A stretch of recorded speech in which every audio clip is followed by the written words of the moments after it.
Jadi ada satu kasus di mana kasus itu ada seorang wartawan, ya dia menggunakan satu metafora untuk menggambarkan satu tempat yang jauh, di mana faktanya dia juga mendapatkan fakta dari sebuah riset beberapa LSM ternama mengatakan bahwa jumlah daripada luas perpindahan luas IKN itu adalah 256.142 hektar.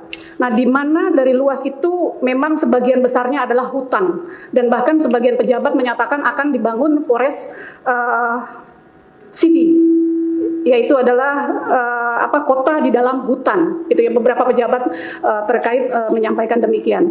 Nah, saya ingin menanyakan bahwa terkait dengan metafora yang disampaikan oleh seorang wartawan tersebut, dengan menyamakan persepsi bahwa tempat yang jauh itu adalah tempat jin buang anak, maka apakah itu kemudian bisa membuat seseorang melakukan laporan kepada kepolisian begitu? Ya sebetulnya dia buktikan aja secara terbalik, itu bukan tempat jin buang anak, tapi tempat bidadari turun. Kan enak kan? Ini kan cuma pertandingan metafor tuh. Dia bilang aja, itu tempat bidadari turun. Selesai problem, tinggal kita tunggu yang ada di situ jin atau bidadari nantinya kan. Saya kasih ilustrasi dulu ya, supaya ada konteksnya tuh. Hal yang sama pernah terjadi kira-kira tahun 70 di negara bagian Arizona itu, oke, ya dekat-dekat situ. Pada waktu itu ada hutan yang mau digusur, Pak Hakim. Dan ilmu hukum itu belum paham tentang legal standing dari hutan itu. Waktu mau ditebang, seorang profesor hukum di Universitas Arizona, ya saya kira Arizona dia bilang hutan itu nggak boleh ditebang, bahkan sebatang pohon pun nggak boleh ditebang. Lalu semua orang ribut. Lalu dia bilang pohon itu akan berjalan ke depan hakim dan dia akan membela diri. Orang bingung lagi, bagaimana mungkin pohon datang before the law di depan hukum untuk membela dirinya. Lalu si Profesor Christopher Stone ini, dia tulis paper kira-kira 7 halaman yang kemudian jadi bahan pelajaran filsafat hukum dan filsafat lingkungan di seluruh fakultas di dunia itu. Judulnya Should Trees Have Standing? Haruskah pohon punya legal standing untuk berdebat di pengadilan, membela dirinya di depan majelis hakim? Itu satu revolusi betul di dalam paradigma ilmu hukum yang dulu antroposentristis. Sekarang itu jadi biasa, pohon datang ke depan hakim untuk membela diri supaya tidak ditebang itu melalui legal standing pohon, yaitu pengampunya tuh, masyarakat adatnya tuh. Kan itu mestinya yang jadi pelajaran untuk membangun IKN tuh. Biarkan pohon itu membela dirinya tuh. Tapi pohon itu nggak diberi kesempatan oleh kekuasaan untuk membela diri karena udah ditebang duluan sebelum ada AMDAL. AMDAL itu yang disebut legal standing dari pohon. Jadi hak pohon untuk tetap hijau sekarang dilindungi di seluruh dunia tuh. Jadi poin saya adalah perkembangan ilmu hukum demikian modern sekarang sehingga satu waktu nanti coba kita lihat evolusi ilmu hukum kan. Dulu yang punya hak untuk berdebat dan membela diri hanya subjek hukum itu, person in law, dulu hanya laki-laki sempurna, dia mesti heteroseksual, berjenis kelamin laki-laki itu. Nah karena itu walaupun Anda berjenis kelamin laki-laki, tapi kalau Anda tidak bisa buktikan bahwa Anda laki-laki, Anda tidak bisa diterima sebagai saksi. Dari situ kemudian muncul olo-olo nullum testis, unus testis, nullus testis. Satu biji peler, bukan biji peler itu. Karena laki-laki hanya disebut laki-laki kalau punya 2 biji sakar, 2 buah sakar itu. Jadi satu testi, bukan testis. Karena itu testimoni artinya si orang ini mesti punya 2 testis supaya dibuktikan dia laki-laki. Kenapa begitu? Karena ada laki-laki yang tidak punya buah sakar karena dikebiri. Karena itu dia tidak boleh beri kesaksian. Itu dulu kira-kira 100 tahun setelah Aristotle. Kemudian berkembang bahwa siapapun boleh jadi saksi di pengadilan. Dulu perempuan nggak boleh masuk pengadilan karena dianggap perempuan tidak bisa berpikir abstrak. Karena itu perempuan hanya boleh tinggal di rumah. Di dalam rumahnya dia disiksa oleh si laki-laki. Timbul affirmative action sehingga ada istilah domestic violence. Dulu nggak dikenal apa tuh domestic violence. Masa dalam rumah tangga ada kekerasan? Padahal justru rumah tangga itu jadi killing field. Lebih banyak perempuan yang mati dalam rumahnya daripada yang mati lagi nyetir mobil. Padahal sering dikatakan perempuan nggak bisa nyetir. Jadi hukum berubah. Sekarang ada prinsip hak pohon untuk tidak ditebang, hak batu untuk tetap utuh, hak air untuk jernih, hak mawar untuk tetap wangi. Itu perkembangan evolusi dari teori hukum itu. Jadi itu intinya sebetulnya tuh. Sorry, saya kasih cue tadi apa tadi masalahnya tuh bahwa tadi yang secara konkret yang mau ditanyakan tadi. Tadi saya kasih background tadi itu soal.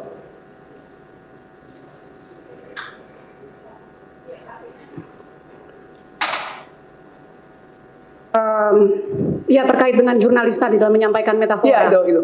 Jadi betul, si jurnalis itu dia membayangkan bahwa IKN itu akan berantakan di depan, karena itu jelas-jelas sekarang.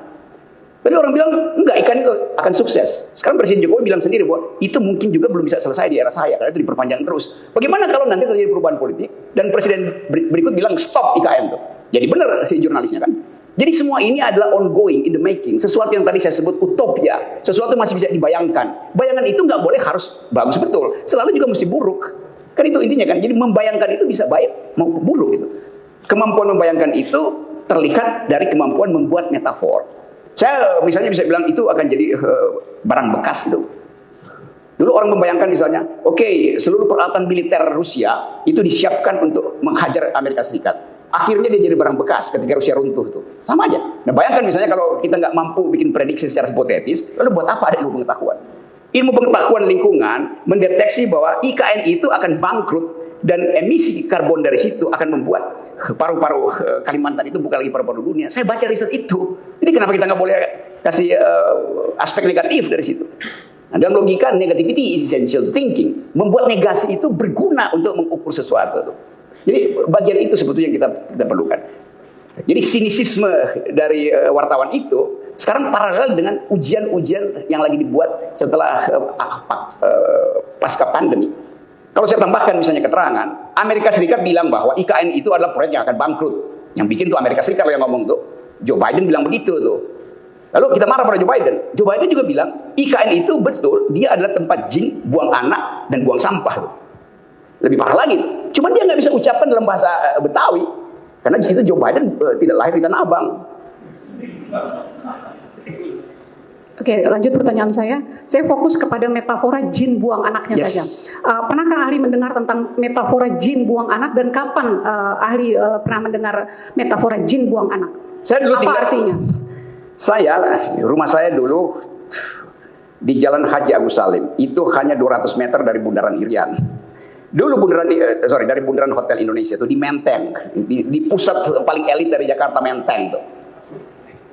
Saya jalan ke dulu ada waduk Melati yang sekarang jadi apa namanya? Itu yang hotel mewah itu apa namanya? Grand Indonesia. Itu dulu waduk buatan, tempat sampah masuk di situ dan orang masih mancing di situ tuh. Dulu juga kita bilang itu tempat jin buang anak. Karena semua takut ke situ tuh. Padahal itu cuma 200 meter dari Bundaran Indonesia, Hotel Indonesia. Sekarang dia jadi Grand Indonesia. Kita tanya jinnya kemana tuh? Udah berapa jadi kapital si jin itu kan. Jin sekarang pemilik modal tapi Grand Indonesia tuh. Jadi saya mendengar itu dari awal dan kita biasa aja ngomong itu kan. Tempat jin buang anak tuh. Padahal sekarang kok ya dulu itu memang walaupun dekat sekali itu, ya karena itu wilayah yang masih ada kebun singkong di situ, segala macam masih orang main layangan di situ. Itu sama aja masalahnya. Jadi bukan soal tempat, tapi soal kemampuan kita untuk membayangkan, oh itu kan buruk banget tempat itu. Ada orang yang sekarang bilang, nah kan yang lu bilang dulu tempat jin buang anak, sekarang jadi tempat bidadari turun. Tapi kita bisa bilang, oh itu tempat oligarki sekarang tuh Grand Indonesia. Sama aja, apa-apa. Just a kind of interpretation itu. Ya. Lanjutkan, penggunaan metafora tadi kan juga Anda katakan adalah sebagai salah satu sarana untuk berpikir ya. Nah ini juga kaitannya dengan kebebasan berekspresi, kebebasan berpendapat seseorang dalam dalam berkomunikasi. Nah kita akan masuk kepada bagaimana kaitannya dengan filsafat negara. Ya. Filosofinya kaitannya jelas. Ya, kita di dalam filsafat negara kita tahu ada kontrak sosial antara kekuasaan yang diserahkan dari rakyat kepada sejumlah penguasa. Nah, bagaimana kemudian padahal kita sudah menyetujui adanya satu sumber hukum sebagai payung hukum tertinggi, di mana disebutkan di dalam konstitusi kita telah mengamanatkan untuk setiap orang dari rakyatnya, setiap rakyat kita ini memiliki kebebasan untuk berpendapat, memiliki kebebasan untuk berbicara. Bagaimana menurut pendapat ahli? Apakah kemudian negara dalam hal ini seseorang tidak boleh bermetafora menyampaikan pendapatnya begitu? Prinsipnya begini, bila perbedaan Anda halangi, maka kebebasan hilang. Kebebasan itu ada di dalam perbedaan tuh. Jadi kalau hak saya untuk mengucapkan sesuatu dihalangi, maka hak Anda untuk bertengkar dengan saya juga hilang itu. Artinya Anda jadi benda, saya jadi benda. Dua manusia disebut manusia kalau dia saling berargumentasi tuh. Itu intinya tuh. Jadi jelas. Oke, yang berikut tadi saya koreksi sedikit ya, agak keliru mengatakan bahwa rakyat telah memberikan kekuasaan pada wakil-wakilnya. Nggak pernah rakyat memberikan kekuasaan pada wakil-wakilnya. Yang salah kaprah di Indonesia dianggap DPR itu adalah lembaga yang menerima kedaulatan rakyat. Kan sering DPR bilang kami pemilik kedaulatan rakyat karena kami dipilih oleh rakyat. Yang kita serahkan pada DPR adalah hak politik kita, hak mendapatkan keadilan, hak mendapatkan kemakmuran. Tapi kedaulatan saya nggak pernah saya serahkan. Kedaulatan itu nggak boleh diserahkan. Begitu diserahkan saya bukan lagi warga negara karena udah habis tuh. Justru kedaulatan itu harus dipertahankan dan tidak boleh diambil sedikit pun tuh, demi menjaga kebebasan saya gitu. Tetapi di Indonesia juga dalam hubungan dengan filsafat bahasa, politik bahasa itu, kalau disebut kebebasan seolah itu terjemahan dari liberalisme. Padahal kalau kita belajar filsafat politik, bila saya bilang I am a liberal, kalau saya ada di Amerika, saya bilang saya seorang liberal, itu artinya saya seorang kiri, sosialis. Kalau saya ada di Eropa, saya bilang I am a liberal, saya seorang kanan, kapitalis itu. Itu bedanya tuh. Kenapa? Karena kiri di Eropa itu partai buruh. Yang kanan itu partai konservatif. Namanya liberal tuh. Partai buruh, partai komunis, partai sosialis tuh. Di Amerika karena nggak ada partai buruh, maka partai Demokrat menjadi partai kiri. Partai kanannya ya partai Republik tuh. Jadi istilah itu juga harus dia konteks. Kalau bilang Anda liberal, saya senang tuh. Bahwa saya sebetulnya berkeadilan sosial. Liberal di Amerika artinya berkeadilan sosial. Tapi dia bilang, Anda kapitalis. Loh, Anda paham nggak yang Anda sebutkan? Jadi sering orang nggak paham itu. Liberal itu artinya pro keadilan sosial di Amerika, tetapi menjadi kapitalis di Eropa. Dua-duanya pakai kata liberal itu intinya tuh. Pengetahuan kita harus lengkap tuh. Jadi balik pada soal tadi, yang kita serahkan itu bukan kebebasan, yang kita miliki itu di Indonesia terutama atau hanya di Indonesia, kebebasan itu adalah kebebasan individual, bukan kepentingan individual. Itu bedanya tuh. Jadi kalau saya bilang saya memelihara individualisme dalam versi apa? Di dalam versi kepentingan individual atau dalam versi kebebasan individual. Proyek Indonesia yang dimerdekakan 17 Agustus 45 itu untuk menghasilkan kebebasan individual, bukan kepentingan individual tuh. Karena itu kita diajar supaya setara. Kesetaraan itu hanya ada pada orang yang bebas. Itu intinya. Jadi kalau kita bilang, saya ulangi supaya di-quote dengan bagus, bahwa Indonesia menganut kebebasan individual, bukan kepentingan individual. Kepentingan individual itu dasar dari kapitalisme. Kita justru anti kapitalisme itu. Jadi kalau balik pada tadi, kita nggak pernah menyerahkan kedaulatan kita pada negara sehingga kita kehilangan kebebasan. Oleh karena itu, negara nggak boleh sedikit pun menghalangi kebebasan ekspresi saya tuh. Nah itu bukan sekedar dijamin oleh undang-undang, tapi ada dalam sejarah kita tuh. Yaitu kita membebaskan diri justru dari tutorisasi kolonialisme itu, yang menghalangi kebebasan berbicara. Kan itu intinya tuh. Masuk kepada undang-undang pers. Okay. Saya sekarang akan masuk ke dalam undang-undang pers. Bahwa di situ di dalam undang-undang pers, wartawan diberikan kebebasan untuk memberikan informasi kepada masyarakat dalam rangka untuk mencerdaskan kehidupan bangsa. Nah, dalam hal ini bagaimana? Apakah pers juga kemudian dapat dihalang-halangi oleh pemerintah atau dalam hal ini oleh negara? Padahal tadi Anda katakan, ahli katakan bahwa Indonesia menganut yang namanya kebebasan individual. Yes. Negara menguasai kita melalui pajak gitu. Relasi saya dengan negara cuma soal pajak. Karena saya bayar pajak, saya berhak menuntut public policy yang sound, yang bermutu dari negara. Karena saya bayar pajak. Tuntutan saya itu gak mungkin saya ucapkan berlembar-lembar tiap hari. Tuntutan saya itu dibaca oleh jurnalis. Maka artikulasi kepentingan dan kebebasan saya untuk menuntut public policy yang bagus diucapkan oleh jurnalis. Itu yang disebut the very function of the press, yaitu fungsi sebagai watchdog pada kekuasaan itu. Jadi dari awal fungsi pers adalah mewatch kekuasaan. Yang terjadi sekarang pers jadi humas kekuasaan. Itu ngaco namanya atau dungu seperti istilah saya tuh. Jadi pers itu adalah fourth estate. Pilar keempat dari demokrasi adalah pers. Tempat masyarakat sipil menitipkan suaranya supaya dibunyikan lebih nyaring tuh. Jadi tugas pers memang adalah menggonggong. Nah, gonggongan itu kadang-kala diucapkan melalui metafor. Dan lu orang tersinggung. Lu memang tugas pers itu menggonggong. Ya.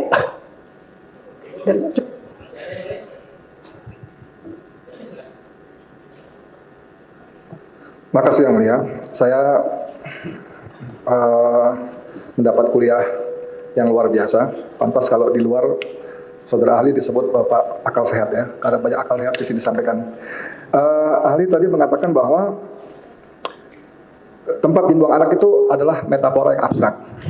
Lalu dikaitkan dengan hate speech itu harus dimaknai ada peristiwa masa lalu sebelumnya. Betul. Dan di kita terjadi salah kaprah karena tidak ada fakta sebelumnya bahwa jin buang anak, tapi kadung digebiah-uyah, digeneralisir itu sebagai perbuatan yang ujaran kebencian. Nah, pertanyaan saya ketika saudara ahli mengatakan bahwa ketika tadi ada contoh orang Irlandia berolok-olok, Anda tidak mengerti karena tidak bagian dari subkultur itu. Ya. Ya, seperti juga tadi di sini orang Madura berolok-olok, kita tidak paham karena tidak bagian subkultur itu. Tapi begitu dijelaskan, oh maksudnya begini, kita ikut tertawa. Ya, pasti. Nah, pada kasus saudara jurnalis yang tadi, dengan mengucapkan tempat dibuang anak itu kan semestinya dalam teori tadi, ya, semestinya begitu dijelaskan, maksudnya begini, tanda kutip, harusnya orang-orang yang tersinggung tadi ikut tertawa, oh begitu maksudnya. Tapi begitu masuk pada situasi yang berbeda sama sekali, apa yang terjadi sesungguhnya? Ya, secara psikologis orang itu pasti memang tidak ingin tertawa. Walaupun dia tahu itu metafor yang membuat dia tertawa. Jadi dia mungkin dilarang oleh kakak pengasuh untuk tertawa. Sehingga dia lakukan sesuatu yang sekarang jadi konyol. Kan nanti dia merusak bahasa justru, melarang orang bikin metafor. Itu bahaya betul. Bangsa ini yang kehilangan kemampuan estetik melalui bahasa. Metafor itu adalah fasilitas estetis kita untuk menghidupkan bagian yang tidak ada di kepala itu. Kan bahasa kita itu grammar itu. Kalau saya terangkan lebih jauh misalnya, saya tidak memakai bahasa, saya dipakai oleh bahasa itu. Begitu Anda hidup, Anda pasti akan masuk dalam jebakan bahasa itu. Jadi salah kalau bilang orang memakai bahasa, enggak. Bahasa memakai kita itu. Jadi bahasa itu adalah structure yang secara arkeologis ditempatkan di belakang kepala kita dan kita dikontrol oleh grammar itu. Karena itu hukum MD, hukum DM beda-beda dari setiap tempat. Karena itu juga peribahasa lain pengertiannya di satu tempat dan di tempat yang lain. Jadi itu intinya kita dimanfaatkan oleh bahasa sebetulnya. Jadi pada singkat kata dalam peristiwa tadi yang seharusnya kemudian ikut tertawa, paham gitu, dan tidak terjadi itu berarti ada sesuatu yang apa kita bahasanya dalam saksi yang sebelah ahli sebelumnya tadi ada by design gitu ya.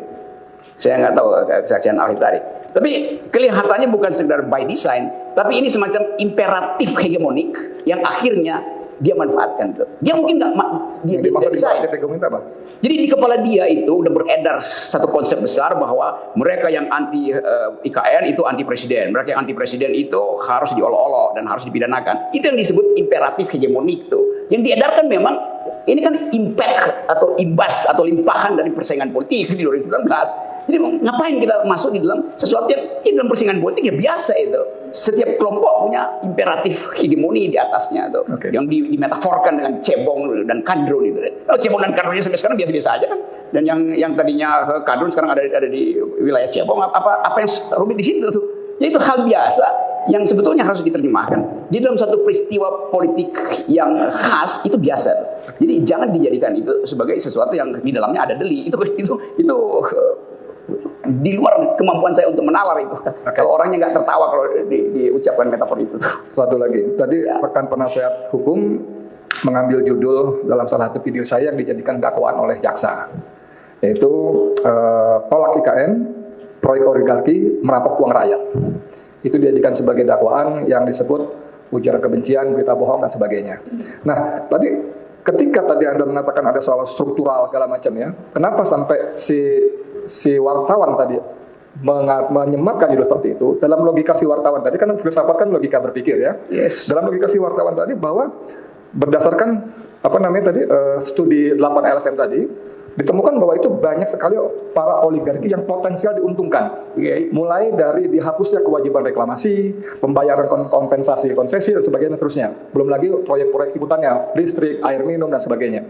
Itu yang pertama, kenapa disebut keuntungan oligarki? Kemudian disebut merampok uang rakyat, karena tadi ada saksi mengatakan, ahli mengatakan bahwa awalnya katanya tidak pakai uang APBN. Ya. Ternyata uang APBN, kita tahu persis APBN itu uang rakyat. Bayangkan uang rakyat diambil dalam bahasa si jurnalis tadi dirampok untuk membiayai kepentingan oligarki.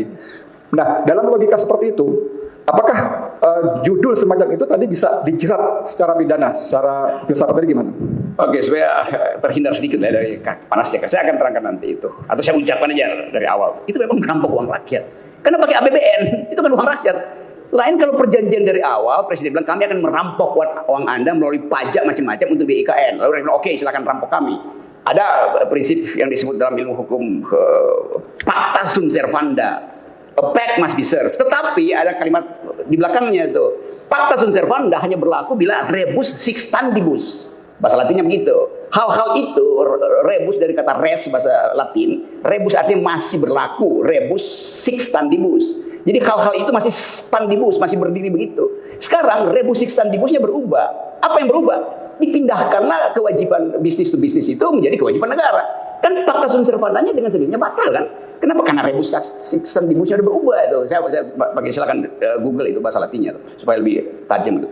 Sekarang bagian itu saya hubungkan dengan hal yang sejenis yang pasti akan berlangsung di Papua itu. Hobi saya naik gunung, masuk keluar hutan itu. Jadi saya hafal beberapa statistik hutan tuh. Orang sebut saya pengamat politik, enggak, pengamat politik hobi kecil aja. Sebulan bisa 5-6 kali saya naik gunung. Setahun saya bisa 2-3 kali naik Himalaya. Karena di situ saya dapat semacam permenungan tentang keadaan masyarakat yang tidak memelihara lingkungan. Okay. Sekarang saya masuk pada Papua. Papua itu ada 37 juta hektar hutan. 80% adalah hutan primer. Di dalam hutan primer itu, kira-kira ada 600 mamalia, ada 20.000 jenis pohon, ada 700 jenis binatang melata, ada 1.200 jenis unggas, dan ada 400 masyarakat adat. Itu habitat hutan Papua. Lalu Presiden putuskan kita mau bikin food estate di Papua tuh demi menopang daya tahan pangan nasional tuh. Sekarang cek ke Papua tuh, mana food estate itu? Gak ada, mangkrak. Padahal hutannya udah diputuskan oleh tebang itu. Kan itu namanya merampok, bukan sekedar uang rakyat, tempat hidup rakyat, tempat hidup unggas, tempat hidup cacing, tempat hidup ular, tempat hidup burung, tempat hidup 400 masyarakat adat. Itu namanya merampok. Jadi di mana-mana di seluruh dunia perampokan itu terjadi karena arogansi kapital, akumulasi. Nggak ada soal korporasi akumulasi. Tetapi tugas negara distribusi itu. Ini yang nggak terjadi. Justru negara memfasilitasi akumulasi itu, sehingga yang masuk ke situ yang Anda sebut tadi, oligarki, capital. Itu intinya tuh. Dan dunia menganggap Indonesia konyol. Ada paru-paru dunia tapi dirusak oleh kapital tuh. Ngapain coba? Sorry, saya agak emosi karena itu hobi saya masuk keluar hutan. Begitu hutannya digusur, saya kehilangan kicau burung. Ya, cukup. Makasih, Mulia.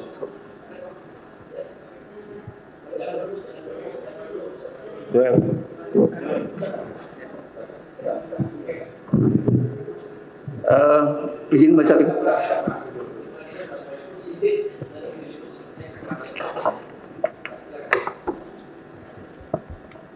Saudara saksi, saudara ahli, saksi ahli. Kebijakan publik IKN itu kan kalau saya perhatikan merupakan public policy daripada rezim yang bertujuan untuk kebaikan masyarakat. Nah, dengan adanya kasus ini kan bisa dijadikan semacam kritikan. Apakah kritikan ini bisa dikatakan hate speech? Hate speech. Ya tadi saya terangkan sesuatu disebut hate speech. Orang cari hate-nya di mana? Speech-nya memang ada, tapi hate-nya di mana? Bencinya di mana? Kalau benci sesaat itu bukan hate speech. Hate speech itu ada peristiwa politik di masa lalu, terutama rasisme. Itu yang diingat orang supaya nggak diucapkan lagi. Kita nggak bisa bilang di Amerika dulu kita bilang negro. Nggak boleh bilang negro karena negro itu artinya pernah ada perbudakan itu. Sekarang kita bilang black people, orang hitam. Itu lebih beradab karena memang kulitnya hitam. Kita bilang negro artinya rendah gitu. Paria atau dulu di sini orang Belanda bilang kita apa inlander itu merendahkan. Jadi kalau saya bilang kamu inlander, nah itu hate speech karena ada peristiwa di mana inlander itu direndahkan, itu intinya tuh. Jadi hate speech harus selalu punya backup historical event itu. Nah kita nggak punya backup historical event dengan istilah tadi jin buang anak.